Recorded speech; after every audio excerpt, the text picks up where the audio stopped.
رمضان کا مبارک مہینہ آ چکا ہے۔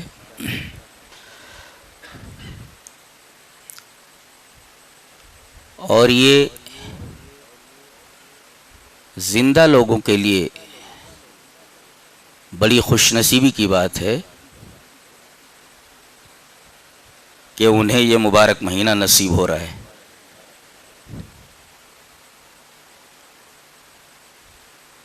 یہ مبارک مہینہ جنہیں مل جائے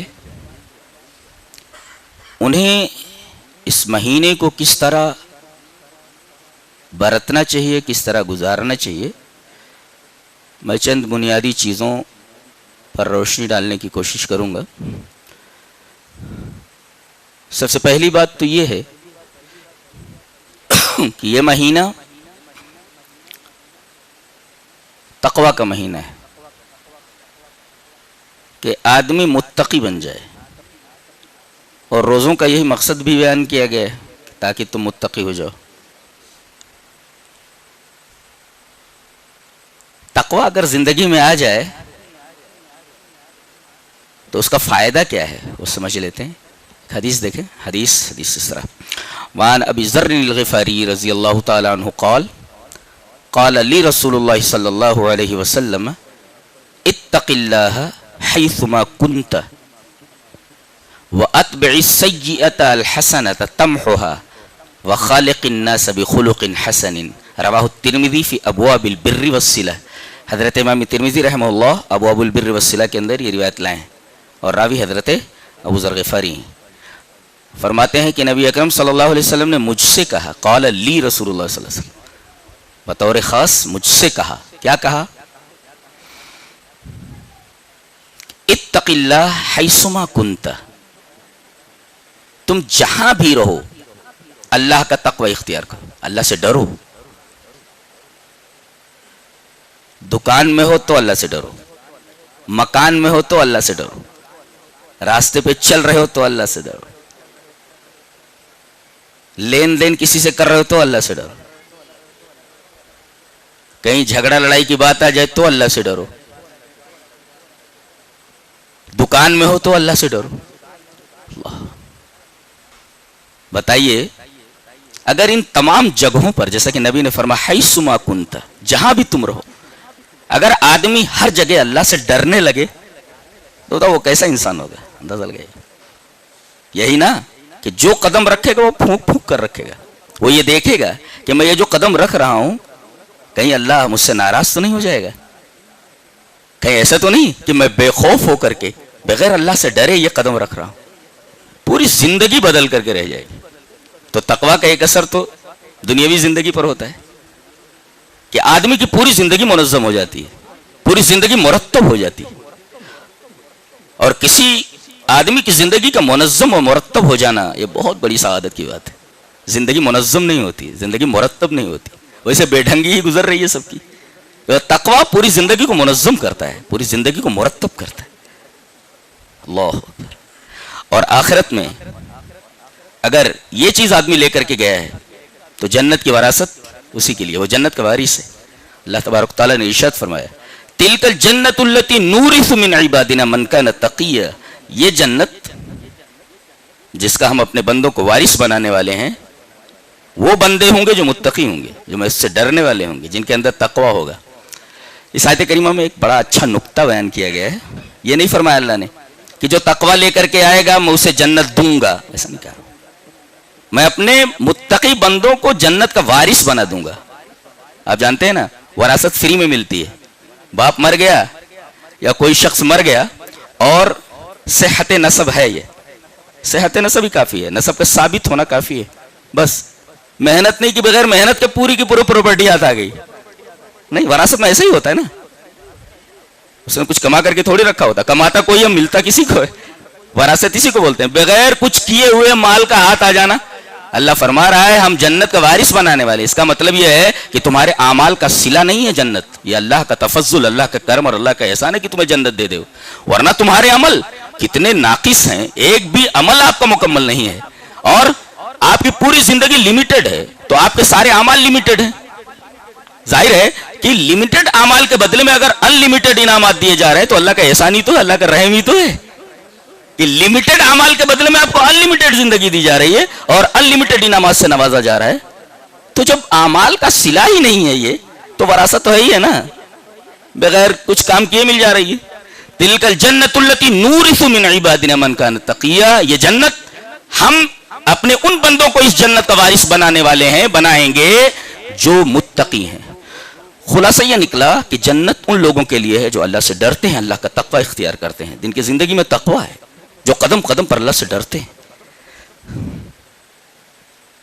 ایک پل سے ہمیں گزرنا ہے, وہاں تو نبی بھی رب سلم کہتا ہوا گزرے گا, ڈر رہا ہوگا. جانتے ہیں وہ ہے صراط کا پل ہے اور ہر ایک کو اس پر سے گزرنا ہے. اللہ نے فرمایا وَإِن مِّنكُمْ إِلَّا وَارِدُهَا كَانَ عَلَىٰ رَبِّكَ حَتْمًا مَّقْضِيًّا, تم میں سے ہر ایک کو اس پر سے گزرنا ہے. یہ اللہ تبارک و تعالی نے لازم کر رکھا ہے اور مقرر کیا ہوا ہے, لازم ہے ہر ایک کو اس پر, حتمی ہے, گزرنا ہے اس پر سے. كَانَ عَلَىٰ رَبِّكَ حَتْمًا مَّقْضِيًّا, پھر کیا ہوگا؟ اب آدمی گزر رہا ہے. ثُمَّ نُنَجِّي الَّذِينَ اتَّقَوْا وَنَذَرُ الظَّالِمِينَ فِيهَا جِثِيًّا, تو جو متقی ہوں گے ہم ان کو اس پل سے پار کرا دیں گے, اور جو متقی نہیں ہیں ان کو گھٹنوں کے بل میں ہی بٹھا دیں گے, ہم بیٹھ جائیں یہیں پر, آگے نہیں جا سکتا. ثُمَّ نُنَجِّي الَّذِينَ اتَّقَوْا وَنَذَرُ الظَّالِمِينَ فِيهَا جِثِيًّا. تو یہ تقوی جس سے جنت ملنے والی ہے ہمیں, یہ تقوی جس سے ہم بڑی آسانی سے پل صراط پار ہونے والے ہیں, یہی تقوی کے ریہرسل کے لیے, یہ تقوی دینے کے لیے تو یہ ماہ آ رہا ہے, یہ رمضان کا مہینہ آ رہا ہے. تو اس کو کس طرح برتنا چاہیے وہ بتانے کی ضرورت نہیں ہے. یا ایھا الذین آمنوا کتب علیکم الصیام کما کتب علی الذین من قبلکم لعلکم تتقون, اور کہا گیا تمہارے اوپر ہی فرض نہیں کیا گیا, جتنی امتیں اس سے پہلے گزری ہیں تمام نبیوں کی امتوں پر یہ روزہ فرض تھا. اگرچہ طریقے الگ الگ تھے لیکن روزہ ہر ایک امت پر, ہر نبی کی امت پر فرض تھا. تو حضرت ابو ذر غفاری نے کہا مجھ سے نبی کریم صلی اللہ علیہ وسلم نے بطور خاص یہ فرمایا اتق اللہ حیث ما کنت, جہاں بھی تو رہے وہاں اللہ سے ڈر. خلوت میں رہ تو اللہ سے ڈر, جلوت میں رہ تو اللہ سے ڈر, بازار میں رہ تو اللہ سے ڈر, گھر میں رہ تو اللہ سے ڈر, دوستوں کے درمیان ہو تو اللہ سے ڈر, تنہائی میں ہو تو اللہ سے ڈر. اور کسی نے تو بہت اچھا کہا ہے کہ تنہائی میں گناہ کرنے سے اور بھی زیادہ ڈر, اس لیے کہ جو گواہ ہے, جو منصف ہے وہی گواہ بھی ہے. اللہ, تنہائی میں گناہ کرنے سے اور بھی زیادہ ڈر, اس لیے کہ جو گواہ ہے وہی منصف بھی ہے, وہ دیکھ رہا ہے, کوئی اور نہیں دیکھ رہا ہے لیکن وہ تو دیکھ رہا ہے نا, وہی گواہ بھی ہے اور وہی فیصلہ کرنے والا بھی ہے. تو تنہائی میں گناہ کرنے سے اور بھی زیادہ ڈرو, اس لیے کہ اگر کوئی گواہ نہیں ہے وہاں, لیکن وہ گواہ تو موجود ہے, جو منصف ہے وہی گواہ ہے. بتائیے اس کی گواہی کافی نہیں ہے کہ میں نے دیکھا ہے تو ایسا کر رہا تھا. تو تنہائی میں گناہ کرنے سے اور بھی زیادہ ڈر, اس لیے کہ جو گواہ ہے وہی منصف بھی ہے. تو ہم جلوت میں رہے تو اللہ سے ڈریں, حیث ما کنت, جہاں بھی تم رہو. عجیب بات ہے, 10 لڑکے بیٹھے ہوئے ہیں اور سب کے ہاتھ میں موبائل ہے, محفل میں رہتے ہوئے ہر ایک آدمی تنہا ہے, کسی کو پتا بھی نہیں ہے کون کہاں بیٹھا ہوا ہے. اللہ, یعنی اس خوفناک چیز نے ہم سب کو تنہا کر کے رکھ دیا ہے, ہم تو تنہا ہے. اور یہ نوجوان, ان سے پوچھا جائے کہ یہ کتنا ٹائم اللہ کو دیتے ہیں اور کتنا ٹائم موبائل کو دیتے ہیں, ان کے پاس کیا جواب ہوگا؟ اگر اصحاب کہف کو ان نوجوانوں کے سامنے کھڑا کر دیا گیا پھر ان کے پاس کیا جواب ہوگا؟ وہ بھی تو تھے, اللہ کے لیے انہوں نے سب کچھ چھوڑ دیا تھا, نوجوان تھے, نوجوان تھے, اور سب کے سب اللہ کے لیے اپنا دیار, اپنا گاؤں, اپنا شہر چھوڑ کر بھاگ کھڑے ہوئے, صرف اپنا دین بچانے کے لیے, اپنا ایمان بچانے کے لیے. کہیں ایسا تو نہیں کہ ان چیزوں میں جس میں تم الجھے ہوئے ہو تمہارے ایمان کہیں ضائع تو نہیں ہو رہا ہے؟ بچو, اور خاص طور سے اس رمضان کے اندر تو اس کو ہاتھ بھی مت لگاؤ, غیر ضروری چیزوں میں اس کو بالکل استعمال ہی نہ کرو. اسلام کسی آوشکار یا کسی بھی ڈیوائس یا کسی بھی آلے کے خلاف نہیں ہے, اس کے غلط استعمال کے خلاف ہے. کچن میں ایک چھری رکھی ہوئی ہے, سبزی کاٹنے کی اجازت دیتا ہے لیکن اس سے کسی کا پیٹ پھاڑنے کی اجازت نہیں دیتا. تو ڈیوائس بنفس نفیس, بذات خود یہ نہ فائدہ مند ہے نہ نقصان دہ, اس کا استعمال اسے فائدہ مند اور اسے نقصان دہ اور مضرت رساں بناتا ہے. تو سب سے پہلی بات تو یہ ہوئی کہ یہ مہینہ آیا ہے ہمیں تقوی دینے کے لیے, بس یہی چیز مل جائے کافی ہے, اب اور کچھ کہنے کی ضرورت نہیں میرا خیال ہے. چلیے اور آگے بڑھ جاتے ہیں. شہر رمضان الذی انزل فیہ القرآن، اس آیت کریمہ کے بعد یہ آیت آ رہی ہے، شہر رمضان الذی انزل فیہ القرآن، یہ مہینہ جس کی وجہ سے یہ اتنا مبارک مہینہ ہے، یہ مبارک اس وجہ سے بنا اس لیے کہ ایک مبارک کتاب اس میں نازل ہوئی ہے، جس جیسی مبارک اور بابرکت کتاب کائنات میں ہے ہی نہیں، اللہ قرآن حکیم ہے۔ بھئی 12 مہینے ہیں، 11 مہینے کو یہ فضیلت حاصل نہیں، 11 مہینوں کو یہ فضیلت حاصل نہیں، اسی کو یہ فضیلت کیوں حاصل ہوئی بتایا گیا، اس لیے کہ اس میں ایک مبارک کتاب نازل ہوئی، وَهَذَا كِتَابٌ أَنزَلْنَاهُ مُبَارَكٌ، یہ جو کتاب ہم نے نازل کی ہے نا یہ بڑی مبارک کتاب ہے، اور ظاہر ہے کہ جب قرآن حکیم کے بارے میں قرآن خود بولتا ہے کہ یہ مبارک کتاب ہے، تو جب یہ نازل ہو رہی ہے مہینے میں تو اس مہینے کو مبارک بنانے ہی والی، اس لیے کہ برکت والی چیز جہاں جاتی ہے برکت لے کر کے جاتی ہے، تو جس مہینے میں یہ مبارک کتاب آ گئی پورے کے پورے مہینے کو اس نے بابرکت بنا دیا، تو قرآن کتاب مبارک اس نے نازل ہو کر کے اس شہر کو، شہر مانے مہینہ، اس شہر کو شہر مبارک بنا دیا، مبارک مہینہ بنا دیا، یہ سب قرآن حکیم کی برکت ہے، یہ مبارک مہینہ ہے تو اس نے یہ اس وجہ سے مبارک مہینہ بنا ہے، اس لیے کہ اس مہینے میں ایک مبارک کتاب اتری ہے۔ کیا مطلب ہوا اس کا؟ زیادہ سے زیادہ اس مہینے میں ہم قرآن حکیم کی تلاوت کریں، اسے سمجھنے کی کوشش کریں، اس کو اپنی زندگی میں داخل کرنے کی کوشش کریں، یہ ہے مقصد اس کا۔ یہ مہینہ جب قرآن کی وجہ سے اتنا مبارک ہوا ہے تو ظاہر ہے کہ اس کتاب کو ہمیں پڑھنے کی ضرورت ہے، اس کتاب کو سمجھنے کی ضرورت ہے، اور جب یہ کتاب مبارک ہے مہینے کو مبارک بنا سکتی ہے تو جو لوگ اس کو پکڑ لیں وہ خود بابرکت ہو جائیں گے۔ برکت ہم کہاں ڈھونڈ رہے ہیں؟ برکت تو یہاں ہے نا، قرآن کے پاس ہے برکت، قرآن کو پکڑ لو برکت خود بخود گھر میں آ جاتی۔ برکت حاصل کرنے کے لیے کیا کیا نہیں کرتے، اور یہ پورا مہینہ برکت ہو جاتا، بابرکت ہو جاتا ہے، یہاں تک کہ آدمی سحری کا کھانا کھاتا ہے، سحری کھاتا ہے وہ بھی برکت ہی ہے۔ چلیے وہ حدیث پڑھ لیتے ہیں، حدیث اس طرح، وعن انس رضی اللہ تعالی عنہ قال قال رسول اللہ صلی اللہ علیہ وسلم تسحروا فإن في السحور برکۃ، رواہ مسلم فی کتاب الصیام۔ حضرت امام مسلم رحمہ اللہ اس حدیث کو کتاب الصیام میں لائے ہیں، اور راوی حضرت انس بن مالک ہے، وہ فرماتے ہیں کہ نبی اکرم صلی اللہ علیہ وسلم نے ارشاد فرمایا سحری کھا لیا کرو، اس لیے کہ سحری میں برکت ہے۔ آدمی کی کھانا کھا رہا ہے، اللہ تبارک و تعالیٰ نے اس کھانے میں برکت رکھ دی ہے، بتائیے اب آدمی کھانا کھا رہا ہے، قرآن حکیم نے اس مہینے کو اتنا مبارک بنا دیا ہے کہ آدمی اس میں کھانا کھا رہا ہے جس کو ہم سحری کہتے ہیں، اللہ تبارک و تعالیٰ نے سحر کے اس کھانے کے اندر برکت رکھ دی ہے، تو سحری کھا لیا کرو، اس لیے کہ سحری کھانے میں برکت ہے، فإن فی السحور برکۃ۔ اچھا تو برکت ہم چاہتے ہیں تو سحری کھا لیا کریں، برکت ملنے والی ہے۔ اور ایک لفظ اور استعمال کرتے ہیں، خیر و برکت، تو برکت تو ملنے والی ہے آپ کو، سحری کھا رہے ہیں برکت حاصل ہو رہی، خیر کہاں ہے؟ افطار میں اور جلدی کرنے میں۔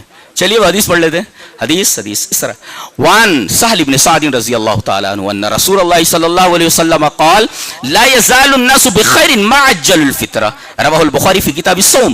حضرت امام بخاری رحمہ اللہ اس حدیث کو ایسے کتاب الصوم میں لائے، راوی حضرت سہل بن سعد ہیں۔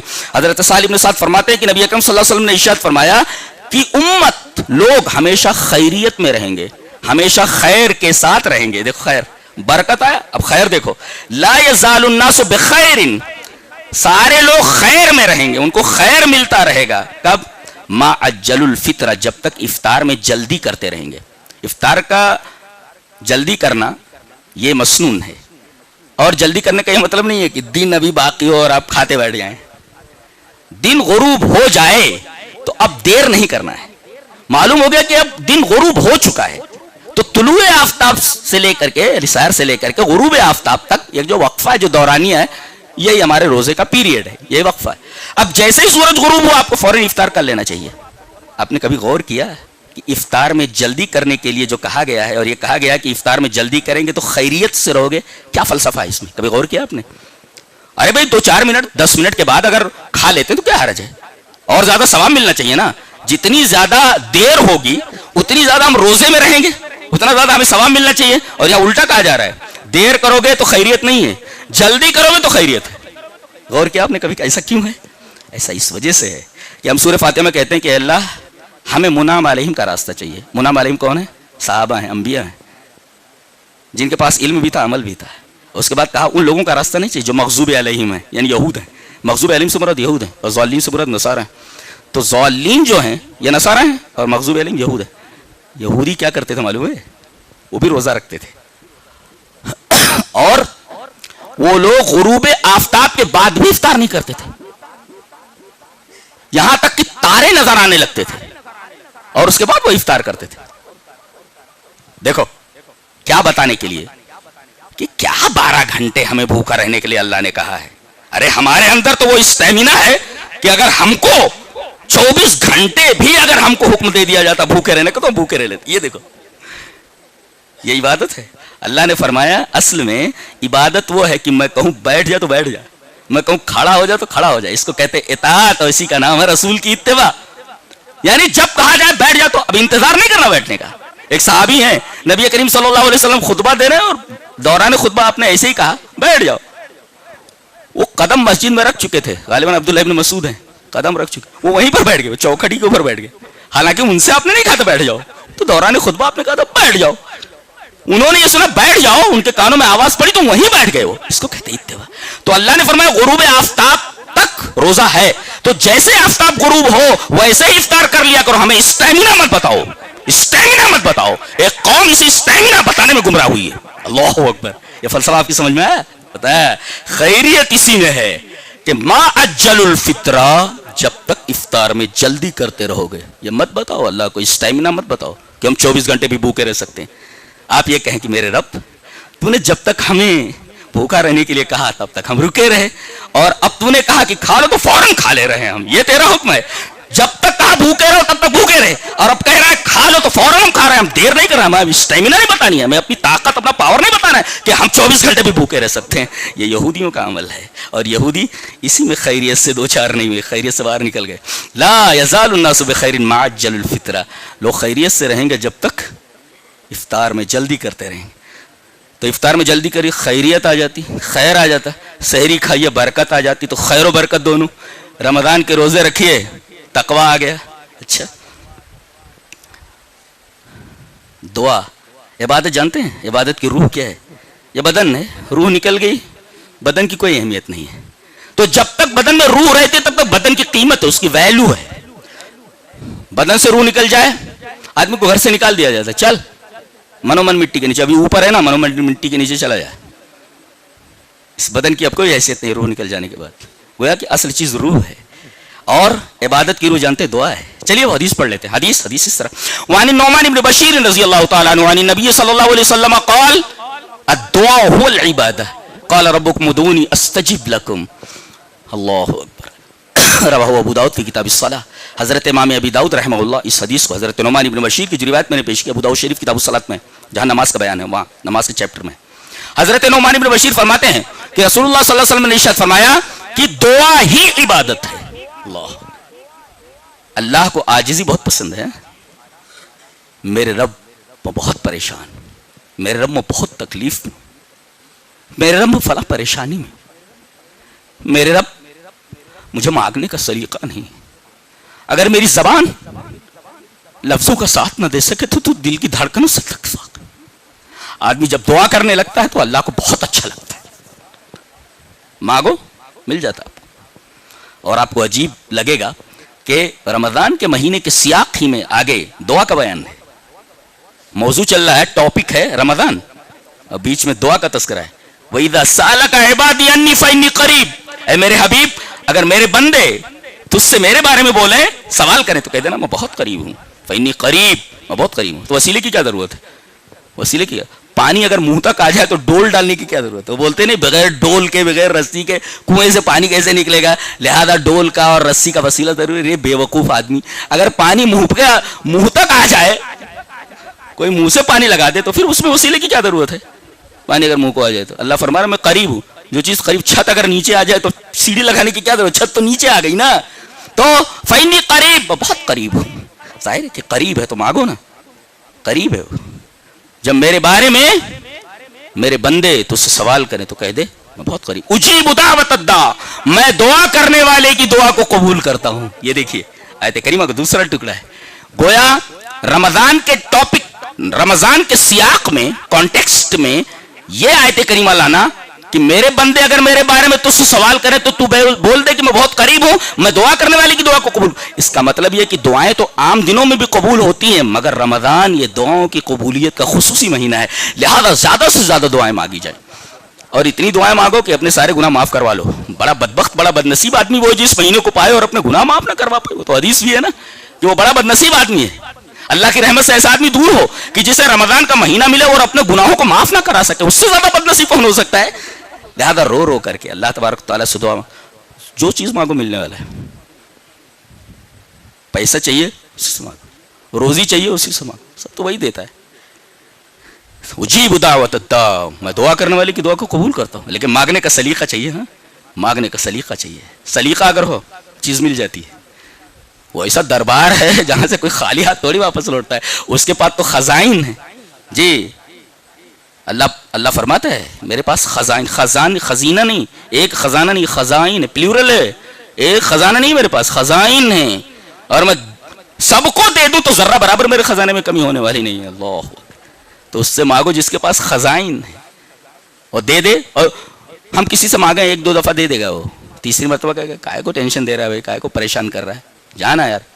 اور یہاں نہ مانگو تو ناراض ہو جاتا ہے, یہاں مانگو تو آدمی ناراض ہو جاتا ہے. یہ مخلوق اور خالق میں فرق ہے, میرے رب میں اور ایک انسان میں فرق یہ ہے. انسانوں سے مانگو تو ایک دو دفعہ مانگنے پر ناراض ہو جاتے ہیں, اور اللہ سے نہ مانگو, بار بار نہ مانگو تو ناراض ہو جاتا ہے. اللہ اکبر, یہ فرق ہے خالق میں اور مخلوق میں, رب میں اور مربوب میں فرق ہے. اور کیا کرنا ہے آپ کو؟ حرام کام سے بچنا ہے, خاص طور سے حرام روزی سے. اس لیے کہ عجیب بات ہے کہ رمضان کا بیان چل رہا ہے, یا ایھا الذین آمنوا کتب علیکم الصیام, رکوع یہیں سے شروع ہوتا ہے, اور رمضان کا بیان فضائل اور مسائل یہاں سے شروع ہو رہے ہیں. کوئی بیمار ہو تو روزہ کیسے رکھے, کوئی روزہ رکھ ہی نہ پائے, روزہ رکھنے کی طاقت ہی نہ ہو, شیخ فانی ہو, ایسا بوڑھا ہو چکا ہو کہ روزہ رکھنے کی طاقت, اس کا مسئلہ کیا ہے بیان کیا گیا. تو فضائل بیان کیے گئے, مسائل بیان کیے گئے, بیچ میں دعا کا تذکرہ ہے, اور اس کے بعد اعتکاف کا بیان ہے. وانتم عاکفون فی المساجد. اللہ, ایک ہے روزہ رکھنا, اللہ اکبر, کیا کیا چیزیں ہیں اس رمضان.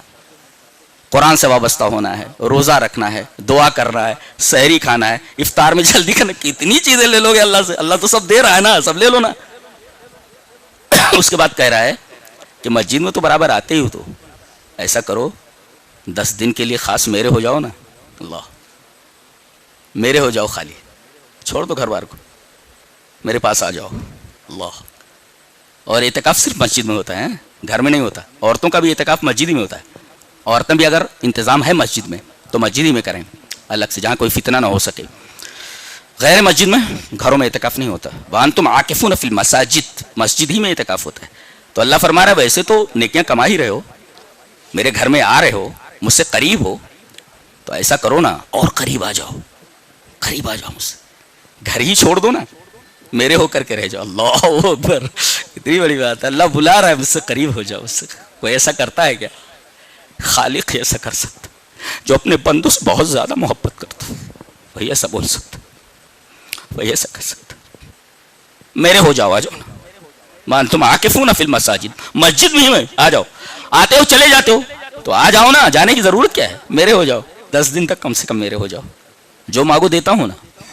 وانتم عاکفون فی المساجد, مساجد میں اعتکاف رمضان کے کانٹیکسٹ میں بیان ہے. اور آخر میں جہاں یہ بیان ختم ہو رہا ہے, بہت خطرناک بات کہی گئی ہے, سارے روزوں پر پانی پھر جائے گا اگر حلال حرام کی تمیز نہیں کی تو. وَلَا تَأْكُلُوا أَمْوَالَكُمْ بَيْنَكُمْ بِالْبَاطِلِ, اسی آیت کے اوپر ختم ہو جا رہا ہے رمضان کا بیان, اور اس کو آخر میں لایا گیا تاکہ آدمی جب پڑھنے لگے رمضان کے بیان کو تو یہاں ٹھٹک جائے کہ کہیں ایسا تو نہیں. ابے آپ دوائی کھا رہے ہیں, لیکن کوئی ایسی چیز استعمال کر رہے ہیں جو دوا کے اثر کو زائل کر دے, تو بیوقوفی ہی تو ہے. بعض چیزیں ہوتی ہیں آدمی دوا لیتا رہتا ہے, لیکن کوئی ایسی چیز کھا لیتا ہے جو دوا کے اثر کو باطل کر دیتا ہے. دوا اثر نہیں کرتی ہے.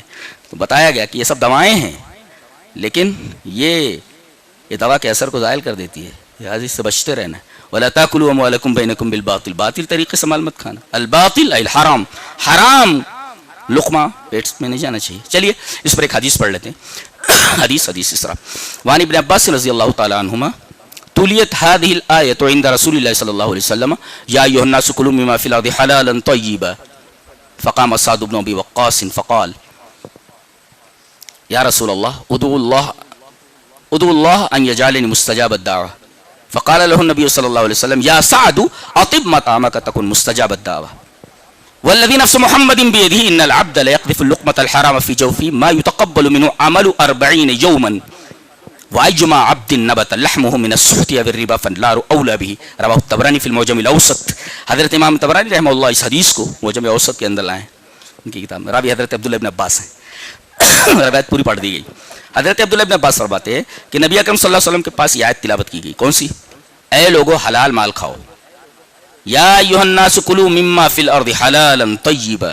طیب حلال مال کھاؤ. ایک حلال ہوتا ہے ایک طیب ہوتا ہے. ایک چیز حلال ہوتی ہے مگر طیب نہیں ہوتی. مثلا ایک بکرا ہے, حلال ہے کہ نہیں؟ بکرا حلال ہے, لیکن اگر اسے چوری کر کے آدمی ذبح کر کے کھا جائے تو حلال تو ہے مگر طیب نہیں ہے, ناپاک ہے وہ. ایک چیز حلال ہوتی ہے مگر طیب نہیں ہوتی. دیکھو بکرا حلال ہے, اللہ نے حلال کیا اس کو, مگر طیب نہیں ہے کہ چوری کر لیا نا آپ نے, چوری کر کے آپ نے کھا لیا, طیب نہیں ہو, غیر طیب ہے, حرام ہے. آپ نے فرمایا, رسول اللہ صلی اللہ علیہ وسلم نے ارشاد فرمایا تم لوگ حلال مال کھاؤ. یہ سننا تھا کہ حضرت سعد ابن ابی وقاص ایک صحابیوں کھڑے ہو گئے. اور عجیب بات ہے, جانتے ہیں یہ صحابی کون ہے؟ مستجاب الدعوات, جو دعا کرتے تھے اللہ قبول کر لیتا تھا. ان کی کوئی دعا بارگاہ الہی سے جو ہے ریجیکٹڈ نہیں ہوتی تھی. مستجاب الدعوات کھڑے ہوئے. فقام سعد بن ابی وقاص فقال یا رسول اللہ. حضرت سعد بن ابی وقاص کھڑے ہو کہا اللہ کے رسول ایک ریکویسٹ ہے. کہا بولو. کہا کہ ادعو اللہ ان یجعلنی مستجاب الدعوہ, آپ اللہ سے میرے لیے دعا کر دیں کہ میں مستجاب الدعوات ہو جاؤں. مستجاب الدعوات کا مطلب جو دعا کروں قبول ہو جائے. اللہ کے رسول نے کہا میرے کہنے سے نہیں ہوگا, ایک کام تمہیں کرنا ہوگا. وہ لوگ باباؤں کے پاس جاتے ہیں نا, یہ تعویذ لے لو, تو ارے بھائی گھر میں سے پڑھو نا بھائی, ساری چیزیں تو ہیں قرآن میں. کہاں جا رہا بابا, بابا کیا کرے گا, تو خود محتاج بیچارہ, بابا کیا دے گا تمہیں. تو ساری چیزیں تمہیں خود کرنی ہے نا. اللہ کے رسول نے فرمایا تمہیں خود کرنی ہے ایک چیز, تم مستجاب الدعوات ہو جاؤ گے. کہا کیا کرنا ہے؟ کہا اطب مطعمہ کا. دیکھو کتنا شارٹ جملہ ہے, ایک دم شارٹ سینٹینس ہے, چھوٹا سا جملہ ہے. اطب مطعمہ کا, اپنا کھانا پاک کر لے بس. تکن مستجاب الدعوہ, مستجاب الدعوات ہو جائے گا. اور انہوں نے اس بات کو پکڑ لیا. کہہ رہے ہیں اس کے بعد سے میں نے پوری تحقیق کے ساتھ ہر لقمہ جو اپنے گلے کے نیچے اتارا ہے وہ حلال ہی کا. لہذا جو بھی دعا کرتے تھے اللہ قبول کر لیتا تھا. ان کی کوئی دعا بارگاہ الہی سے ریجیکٹڈ نہیں ہوتی, مستجاب ہوتی تھی. اور آگے اللہ نے فرمایا والذی نفس محمد بیدہ, اس ذات کی قسم جس کے ہاتھ میں محمد کی جان ہے, ان العبد لا یقذف اللقمۃ الحرام فی جوفہ ما یتقبل منہ عمل 40 یوما. ایک لقمہ اگر بندہ پیٹ کے اندر حرام کا ڈال لیتا ہے تو 40 دن کی عبادت قبول نہیں ہوتی. کتنے دن روزہ رکھنا ہے ہمیں؟ 30 دن نا. کتنے دن نماز پڑھنی ہے؟ 30 دن, پورے مہینے. یہاں 40 دن کا عمل باطل ہے. چلیے 10 اور اوپر آ گیا تمہارے, اتنا نقصان ہے بھائی. 30 دن روزہ رکھنا ہے, 29 دن نا, اور 30 دن ہی تو عبادت کرنی ہے, 29 دن. یہاں کہا جا رہا ہے 40 دن کی عبادت قبول نہیں ہوتی. چلیے سب کچھ کیا دھرا مٹی میں مل گیا. تو اور آگے فرمایا وَأَيُّمَا عَبْدٍ نَبَتَ لَحْمُهُ مِنَ السُّحْتِ أَوِ الرِّبَا فَالنَّارُ أَوْلَىٰ بِهِ. کہ جس بندے کا گوشت حرام یا سود سے پلا ہوا ہو اس کے لیے آگ زیادہ بہتر ہے, جہنم میں جانے والا. تو آخر میں اس آیت کریمہ کو لایا گیا تاکہ آدمی ٹھٹک کر سوچے. یہاں سے تو فضائل مسائل دیکھ لیے, اب ریئیکشن اس کا, اگر کوئی دوا اس کے اوپر ریئیکٹ کر جائے تو اس دوا کے اوپر اثر باطل کرتے, بولے یہ ہے, یہ خطرناک چیز ہے. لہذا ہمیں حلال حرام کی تمیز کرنی, دعاؤں کی پابندی کرنی ہے, اور قرآن سے وابستہ ہو جانا ہے. اور قرآن سے وابستگی کا ایک طریقہ ہے اور بھی ہے, جسے امام بخاری رحمۃ اللہ علیہ اس حدیث کو کتاب الایمان میں لائے ہیں, اور حضرت ابو ہریرہ رضی اللہ تعالیٰ عنہ سے روایت کے راوی ہیں. وعن ابی ہریرہ رضی اللہ تعالیٰ عنہ ان رسول اللہ صلی اللہ علیہ وسلم قال من قام رمضان ایمانا واحتسابا غفر له ما تقدم من ذنبه. رواه البخاری فی کتاب الصوم. حضرت امام رواه البخاری فی کتاب الایمان. حضرت امام بخاری رحمہ اللہ اس حدیث کو کتاب الایمان میں لائے. کیا حضرت ابو ہریرہ فرماتے ہیں کہ نبی اکرم صلی اللہ علیہ وسلم نے ارشاد فرمایا جس آدمی نے رمضان کے اندر قیام کیا, چاہے گھر میں 11 رکعت پڑھ لی, چاہے مسجد میں پڑھ لی, مسجد میں بہتر ہے, اگر وہاں پڑھنا تو قرآن پڑھے, ایک پارہ پڑھ لے, آدھا پارہ پڑھ لے. اور ایسا بھی ہے دیکھ کر پڑھنا چاہے تو دیکھ کر پڑھ لے, کھڑا ہے نا دیکھ کر پڑھنا چاہے دیکھ کر پڑھ لے, اگر اکیلا پڑھ رہا ہے, یا پیچھے کچھ لوگ ہیں اور امام اگر دیکھ کر پڑھنا چاہے دیکھ کر پڑھ سکتا ہے. تو من قام رمضان, رمضان میں جس نے قیام کیا, جس نے تراویح پڑھی, قرآن کو سنا ایمان اور احتساب کے ساتھ, تو غفر له ما تقدم من ذنبه, تو اس کے پچھلے گناہ معاف کر دیے جاتے. یہ ہے قرآن کے سننے کا فائدہ ہے. تو قرآن سے جڑو, افطار میں جلدی کرو تاکہ خیر آئے, سحری کھاؤ تاکہ برکت آئے, تقوی اختیار کرنے کی کوشش کرو تاکہ ہماری زندگی منظم اور مرتب ہو. حرام سے بچو اس لیے کہ یہ سارے عملوں کے اوپر پانی پھیر دیتا ہے. اللہ ہمیں نیک عمل اور اچھی سمجھی توفیق عطا فرمائے. وآخر دعوانا الحمدللہ.